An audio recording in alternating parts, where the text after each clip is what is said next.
the media in a bit. Let's cut across. FY15 was really the early stages of our journey to banking, which obviously this quarter is very close to operationalizing the bank, which we will do on the 1st of October. So when you look at the results and you look at the expenses in particular, the expenses surrounding the bank in the first quarter of last year were only 5 crores. This year it's almost 85 crores. So that's the nature of activity pickup that's happened surrounding the bank in Q1 of this year relative to the last year. So you should just keep that in mind when you're comparing the two quarters. Having said that, if I was to outline the performance for this quarter, our balance sheet size as of June 30th is over 90,000 crores, and that's a 19% year-on-year increase. The loan book has remained more or less flat at about 53,400 crores, and that has largely been flat for several quarters now. That has to do with what's going on in the landscape in terms of corporate credit growth and infrastructure in particular. Our net interest income for first quarter FY16 was 627 crores, of which the NII loans was about 506 crores, which is a decline of about 18%. That again has to do with the fact that we've been focused on lending to higher quality credits, and therefore the spread on infrastructure loans has come down relative to the first quarter of last year, and that has been the trend for some time. So that is reflected in the NII loans coming down. Obviously part of that decline has been compensated by the increase in NII on the treasury book, and our treasury book has ramped up quite significantly in preparation for the bank, where we have to be compliant from a CRR SLR perspective on day one. So we've been building SLR securities in anticipation of becoming a bank, and that's reflected in our treasury book. Our operating income for Q1 FY16 was 711 crores, which was down 20% from the same quarter last year, and after-tax profits were at 254 crores. Again, about 47% lower than the first quarter of last year. There are two or three things that contribute to the changes in this quarter versus the same quarter in FY15. One of that has to do with, as I outlined, bank-related expenses, and those have gone up obviously quite significantly in this quarter relative to Q1 FY15. The second has to do with one-off items in Q1 FY15 which don't exist in this quarter. That had to do largely with income tax related matters and change in depreciation from an accounting perspective that had a positive impact on the first quarter of FY15. Those are one-off, those are not recurring items, but if you do a strict comparison of one quarter versus the other, then that is reflected in the results as well. And the third item has to do with what I described in terms of lower NII. That largely has to also do with the reversal of income relating to a non-performing asset that we had to recognize in June of the quarter just ended, and that obviously has some impact on the overall results. Our gross NPLs are now at 1.5% and net NPLs are at 1%, and capital adequacy is a healthy 23.8% at June 30, 2015, of which Tier 1 is 22.6%. So that's broadly a summary of our results in terms of what we've done this quarter versus the last quarter. I just want to say a few more things which are important for everyone to understand in terms of transition to the bank and how we are thinking about asset quality, provisioning, capital adequacy, etc. I think it's important to recognize that from a macro perspective, the environment is still quite challenging. I think growth is still, from a corporate credit growth standpoint, is still muted, and infrastructure growth obviously has not picked up as yet. We believe that there will be some pickup in the road sector, where we've seen some bids having come out. There may be some more activity in the port sector, The renewable sector has been active, and there seems to be a lot of enthusiasm and interest in bidding for solar projects. That the government has a fairly large agenda surrounding solar power. But the issues surrounding coal and gas assets continue. And we've been talking about our loan book and the issues surrounding the power sector for some time now. As you all know, the 40% of our loan book is in the power sector. And the power sector has some very challenging issues that remain unresolved. Those have to do largely with both coal and gas-based assets, and they have to do with either tariff-related issues, where there are different assets that have tariff-related issues stuck in different parts of the judicial process that are still unresolved.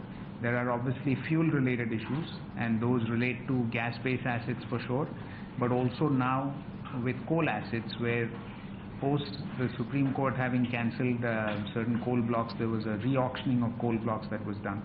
And as we've said in previous quarters, the bids that developers put in for the coal mines were quite aggressive. There were negative bids that they were hopeful they could pass through in tariffs.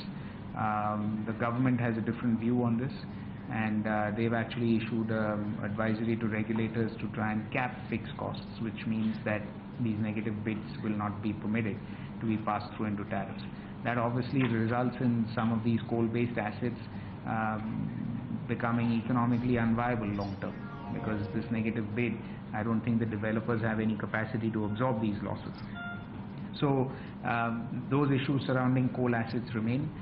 Gas-based assets, again, we were hopeful of a resolution on gas-based assets, as we've been hoping for some time.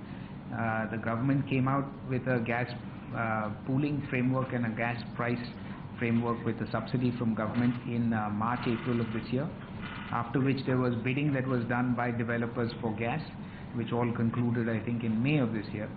Unfortunately, while it's a start, it by no means resolves the issues surrounding gas-based assets, because the framework that's been developed right now involves developers bidding for gas every 4 months.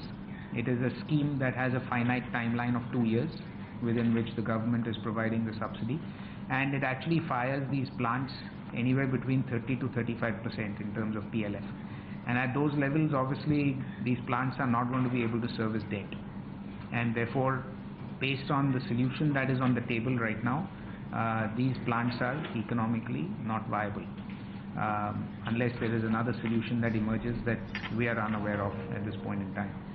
So when you put all this in perspective, the reality is that what we've been hoping for the last few quarters, that we've been outlining quite transparently to the market in terms of our exposure to gas assets and to coal assets surrounding fuel and tariff-related issues, are still largely unresolved in terms of having a viable permanent solution on the table that we can count on.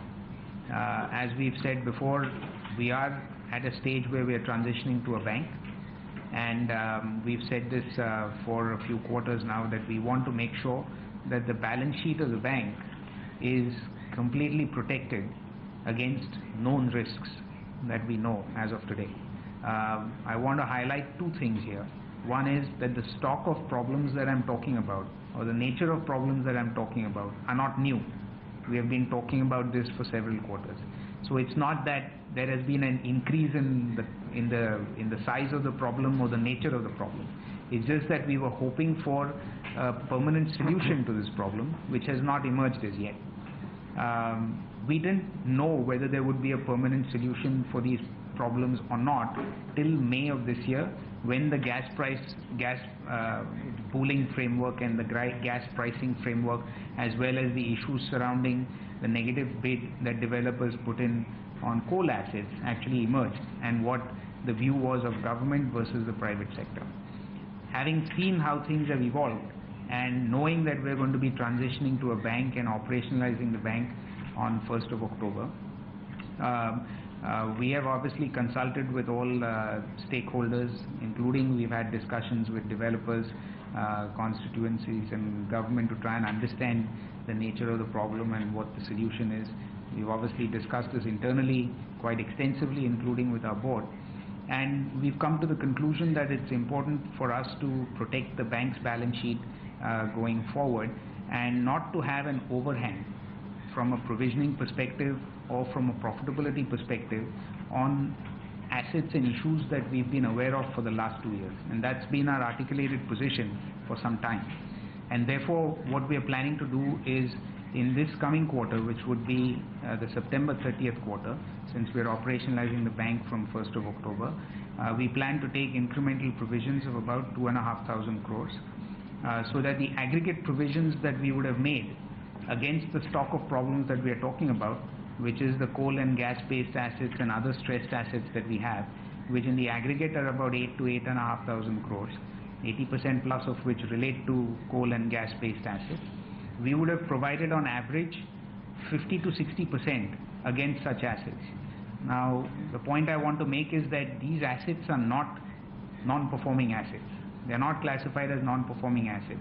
Many of them are restructured assets, but we are creating this buffer and we are creating this provisioning because we don't want the bank's balance sheet to have any overhang of incremental provisioning as the situation evolves surrounding these assets.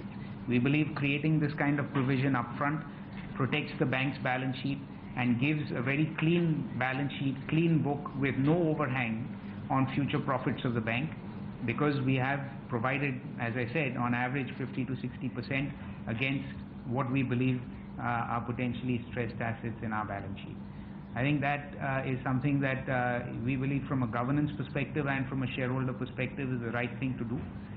It does give the ability to management to focus on these assets in a very different way, plus actually focus on new business in the bank in terms of booking new business. And the important thing to note is that despite doing this, all right, one important statement from IDFC is that they will take incremental provisions of 2,500 crore in the September quarter, which will ensure that when they transition into a bank, the balance sheet of the bank will be protected from all the known risks. However, we are awaiting